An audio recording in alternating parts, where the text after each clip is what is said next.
Kalimera σε όλους. Good morning, everybody. I am very glad and happy to present to you today Professor Roderick Beaton and participate in this unique event, the 6th Delphi Economic Forum, which is a unique event. So I would like to welcome all you digital viewers of this event. And I would like to first congratulate the organizers and the supporters of this event that happens for the 6th year in a row in Greece.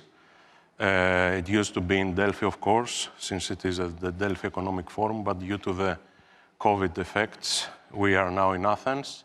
And I'm very happy to see Professor Roderick Beaton next to the panel of me. Professor, good morning from Athens.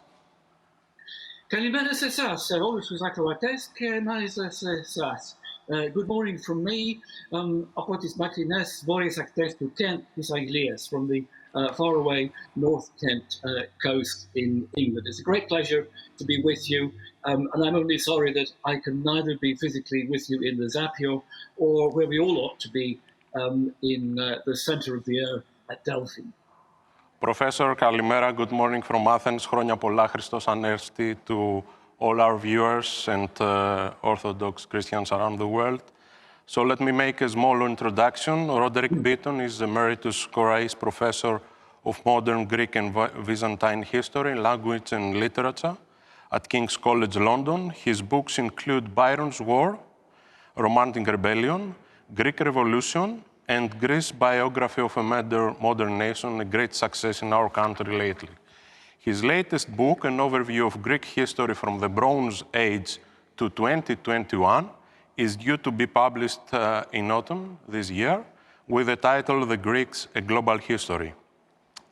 He is also a fellow of the British Academy, commander of the Order of Honor of the Hellenic Republic, and a member of the Committee Greece 2021.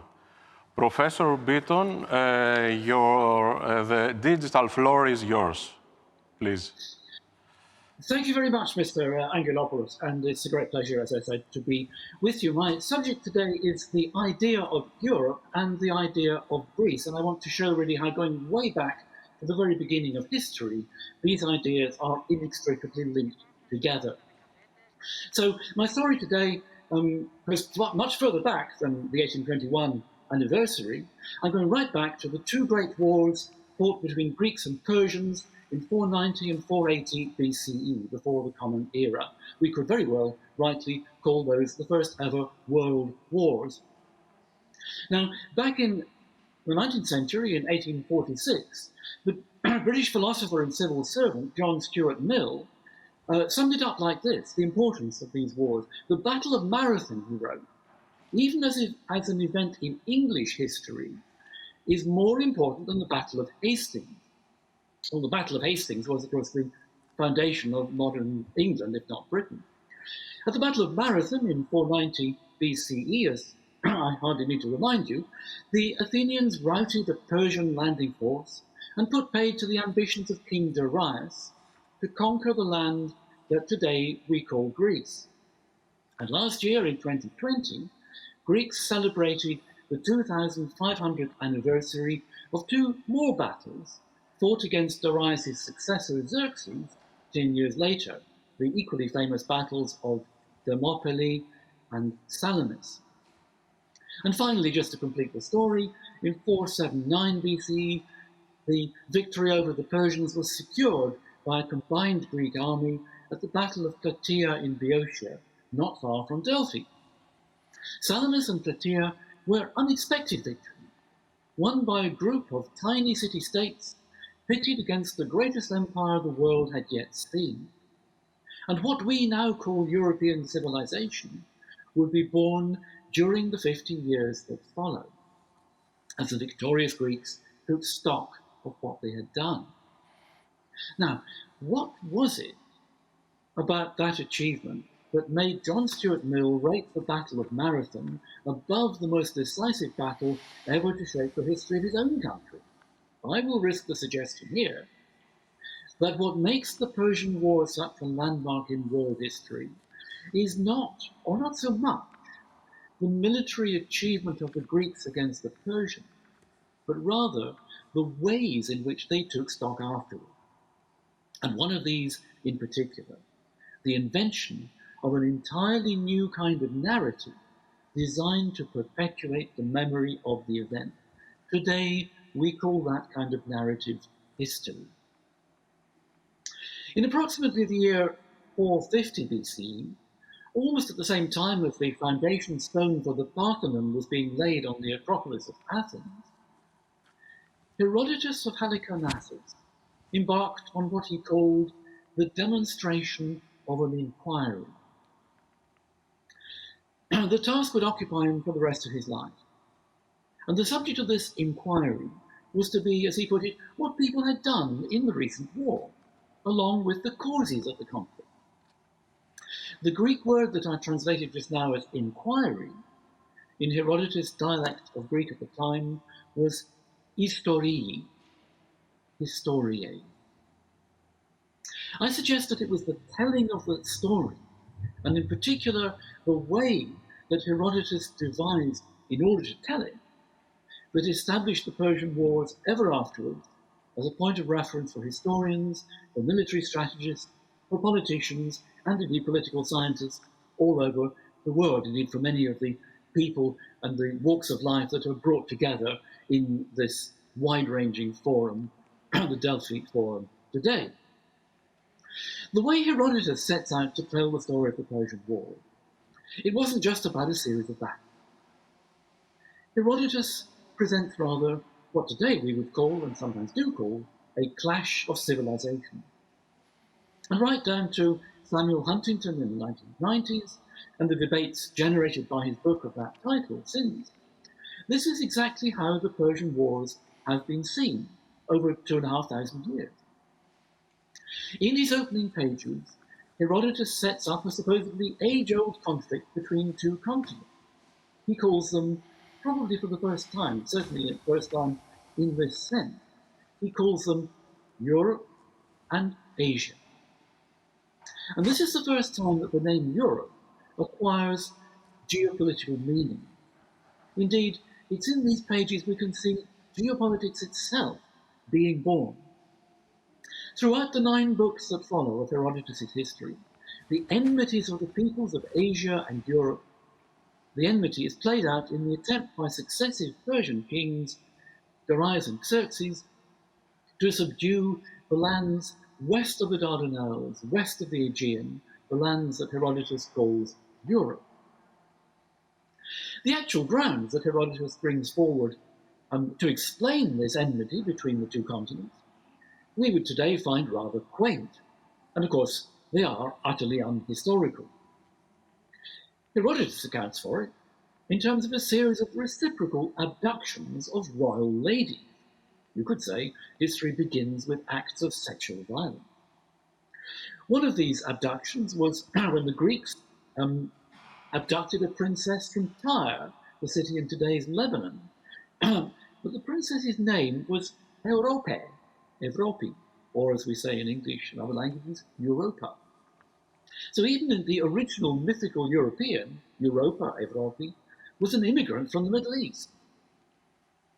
Another royal lady, abducted in the opposite direction, was Helen of Troy, taken by the Trojan prince Paris from Sparta to the court at Troy, hence the famous Trojan War immortalized by Homer. Now, in this ingenious and of course far-fetched narrative, we can see the first emergence, the beginning of real history, from out of the mists of traditional mythology. Or to put it another way, the clash of civilizations that Herodotus uses to explain the Persian Wars is transparently constructed. And hasn't history really been like that almost ever since? Herodotus immediately afterwards introduces another opposition that would resonate down the centuries and is still with us now. On the one side, he says, that is the European side, are the Greeks, called in the language of the time Hellenes, Greeks, Hellenes. The lands where the Hellenes live in scattered, autonomous, often tiny city-states, He calls, and this is an innovation for Herodotus' time in the 5th century BC, he calls Hellas, which is, of course, the Greek word for Greece. Ranged against the Hellenes are their polar opposite, the barbarians over there. And until that time, the Greek word barbaros had meant nothing worse than a foreigner who spoke a different language.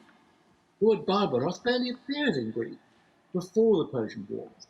Afterwards, everyone was using it, and no one more often than the historian Herodotus. The people of Asia, he says, and has this for a stereotype or a generalization, the people of Asia are barbaroi, barbari. All at once, the world had become polarized between Hellenes and barbarians. And that's another dichotomy, give or take, that we still live with today. Europeans, civilized, barbarians, the rest, alas, not civil. The idea of Europe as a seat of a civilization that we now call European, and opposed to the barbarism of Asia, has its origin in the pages of Herodotus, written 2,500 years ago. Herodotus also introduced the idea of collective action by states and individuals brought together, motivated by a single overriding cause. And here he was writing against the grain of what had actually happened. Because Herodotus doesn't try to disguise from the Greeks the fact that far more Greek city-states actually capitulated to the invader than had resisted. Indeed, it's largely thanks to Herodotus' candor as a historian that we know this. But he was writing with an agenda. Writing a generation after the wars were over, he really wanted to convince his contemporaries, and he's convinced us all ever since, that their fathers had fought not just for their own self-interest and the self-interest of their own individual city, but for a rather nebulous concept that had not really existed in most people's consciousness until that time. He calls it Hellas, and the shared entity of being communally Hellenes.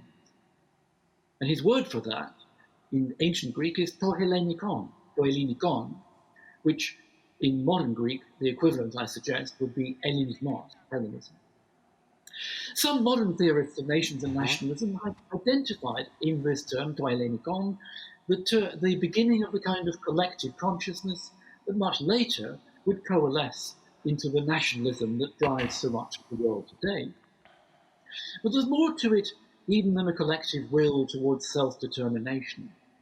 Herodotus imagines the words that might have been spoken by envoys from Sparta to a representative of the Persian king. They explain what it is that motivates their countrymen to fight. The Greeks say to the Persians this: "You understand well enough what slavery is, but freedom you have never experienced, so you do not know if it tastes sweet or bitter. If you ever did come to experience it, you would advise us to fight for it not with spears only, but with axes too." In other words, the Persians had never understood freedom. The Greeks do. You could say they invented it. So I think I've shown you how fundamental concepts that drive the geopolitics of today first came to be formed in Greece and by Greeks almost 2,500 years ago. But what of the future? It's the future more than the past that draws us all together for the Delphi Economic Forum in 2021. Well, I have to say, I'm a historian, so for me there's a horizon line drawn by the present moment that I don't really feel I have any right to try to cross. But I'm not professionally an ancient historian. I've devoted a lot of my professional life to trying to understand and explain the place of Greece and the worldwide Greek population in terms of the dynamics of the modern world as it has been shaped since the Enlightenment of the 18th century and is inexorably moving into a future that, whatever we say at a forum like this, remains out of all our reach. So I'd like to end with a few words about Greece and Greeks today. Today's Greeks are the inheritors of Herodotus and all those other creators of an ancient civilization in the wake of the Persian Wars. And that's not so much a matter of the genetic code that any group or individual has inherited literally. It's much more a cultural heritage that runs through the Greek language and its rich traditions and its rich history. It's also a matter of the choices that ancestors, much more recent ancestors of today's Greeks, have chosen to define themselves once again as Hellenes and to recreate a very different modern equivalent of the Hellas of ancient times. And this is my answer to Samuel Huntington, who could write in 1996 that, I quote, "Greece is not part of Western civilization." Oh, yes, it is. And the reason is because Greeks have chosen that it should be. The tectonic plates that were first identified by Herodotus may be shifting once again. We live with the threat of new wars in the Middle East. Different versions of Europe versus Asia, civilization versus barbarism, West and East, once again dominate so much of our discourse today. But the unity of purpose and the defense of their freedom that Herodotus urged upon the vociferous world of the Greek city-states of his own day, these are surely more than ever imperative for the Europe of the 21st century, 2021, and the decade we're embarking on. Σας ευχαριστώ για την ακρόαση. Thank you for listening. Thank you very much, Professor, for this extremely interesting lecture and presentation about the idea of Europe that was born in Greece 2,500 years ago, as described by the father of history, Herodotus.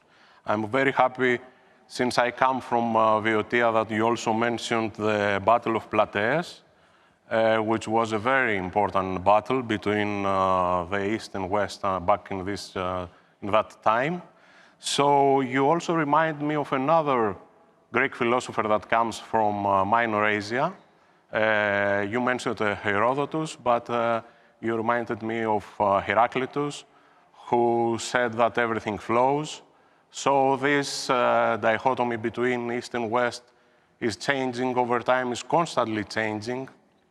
And what's next for this West and East conflict, let's say, in our world, in our time? How do you see it in the next 50 or 100 years from now? Well, there, I mean, you really put me on the spot. And I say once again, I'm a historian. We're trying to learn from the past. I suppose what I would take out of it as much as anything is the tragic story of the Greek city-state. They did successfully defeat the Persians, and they created history, they created philosophy, they created science, they created politics, so much of the basis for the modern world, not just of Europe, but of a great deal of the world today. But during the century and a half after those wars, they spent just about all their time fighting little wars against each other. The Greeks of ancient times, and I think it's appropriate in the anniversary of the 1821 revolution to put it like this, the Greeks of ancient times never managed to invent the one thing that the Greeks of modern times did invent so successfully, and that is the Greek nation-state, Hellas, Greece. There never was a united political state called Greece in the ancient world. There never was at any time until it was internationally recognized after the revolution in 1830 AD, CE. So, I think there is a terrible lesson of the story of the Greek city-state, because after the Persian Wars, in their petty wars, each valued so much its autonomy against each other that they refused to cooperate with each other, and so they even appealed to the great king of Persia. The Athenians appealed to the king of Persia, the Spartans did, against the Spartans, against the Athenians. And at the end of the day, the great king in the 4th century BCE was really the kind of ringmaster of all the Greek city-states. He laid down the terms of peace between them. And in turn, it was the kingdom of Macedonia, the Greek-speaking kingdom, but that was a very different world from the advanced civilization of the southern Greek city-states. It was Macedonia that took over the city-states. And then, of course, they fell victim to Rome. So the lesson, I think, particularly for modern Europe, is that, dare I say, we cannot afford to fight the national squabbles within our borders, perhaps looking to make alliances outside them, whereas, the lesson of the city-state is if the creators of that civilization could have created the political unity to give it political strength in the world, how much more might the ancient Greeks have done? Professor Beaton, if I wanted to just keep two words from your lecture today and the lessons that we can get from Herodotus and the Greek and Persian wars, I would choose the single cause that unites people, and then freedom. And since we are in a very special year for Greeks, 2021, we commemorate the bicentennial of the Greek Revolution. You remind me of what the Greeks struggled for back in 1821, which was freedom or death. So the work of Herodotus is modern and stays very, very young still now. Absolutely, of course it is. And let's not forget either that it is exactly the same word, eleftheria. And, the idea of, it's not just the word, which of course is a Greek word, and in many other languages we use the Latin equivalent, but this was the Romans translated that Greek idea into their language. But so far as I know, the idea of political freedom, the idea that within a polity, within an organized state, the members of that state should enjoy rights which can be consolidated in terms that are called freedom. That is an idea that is inconceivable in the great civilizations of the ancient world. Babylon, Egypt, the Hittites, wherever you are in the world. I think it's only in that corner of the Mediterranean that this idea came into being. And the reason it came into being, as far as I can see, is because of the very unusual way in which the Greeks organized their city-states. Wherever they established a city-state, and they did this all over the Mediterranean, they started out from nothing, and people basically, they had to argue their way to establish their laws, their principles, just to organize their state, their city. And it was only within the city-state that this concept of freedom really has a meaning. Professor, thank you very much. I'm very glad to discuss with you today. Hopefully next year we'll be joining together in Athens, in Greece, and Delphi, the next Delphi Economic Forum. Thank you very much. Have a nice day. I hope so. It's been my pleasure.